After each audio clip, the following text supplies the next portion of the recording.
हे शिव, अब ये भाव और भी सूक्ष्म होते जा रहे हैं।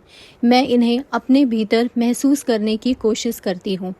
जैसे बीज अपने वृक्ष की ओर लौटता है, जैसे लोहे को चुंबक खींचता है, जैसे नदी समुद्र में जाकर मिलती है, वैसे ही मेरा मन आपकी चरणों में स्थिर हो जाए। और यही सच्ची भक्ति है। जब मन इधर उधर भटकना छोड़कर एक ही दिशा में टिक जाता है तो अंदर एक गहरा सुकून पैदा होता है और वही सच्चा कनेक्शन शिव से जोड़ता है। जब भक्ति जागती है तो आंखों में आनंद के आंसू आते हैं, शरीर में रोमांच होता है, भगवान की कथा सुनकर मन भर जाता है और यही भक्ति एक माँ की तरह हमें संभालती है।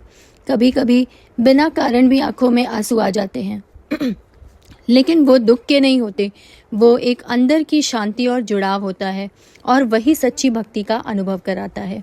हे प्रभु, सच्ची भक्ति में छोटे छोटे काम भी पूजा बन जाते हैं, साधारण चीज़ें भी आपके लिए अर्पण बन जाती हैं। जब दिल से कुछ किया जाए तो उसमें परफेक्शन नहीं, भावना मायने रखती है।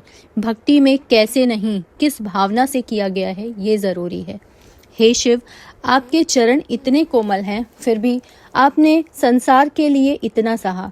मैं चाहती हूँ कि मेरा मन ही आपकी पादुका बन जाए और आप उसमें सदा निवास करें। जब हम अपने दिल को साफ और शांत बनाते हैं तो वही भगवान का स्थान बन जाता है। भगवान बाहर नहीं, हमारे भीतर ही बसते हैं।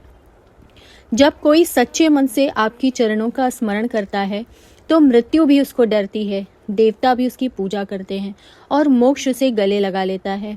जब मन पूरी तरह भगवान में लगता है तो डर खत्म हो जाता है, क्योंकि तब हमें समझ में आता है कि हम अकेले नहीं हैं और वही सबसे बड़ी शक्ति है। हे शिव, मेरा मन हमेशा आपके चरणों में स्थिर रहे। हर हर महादेव।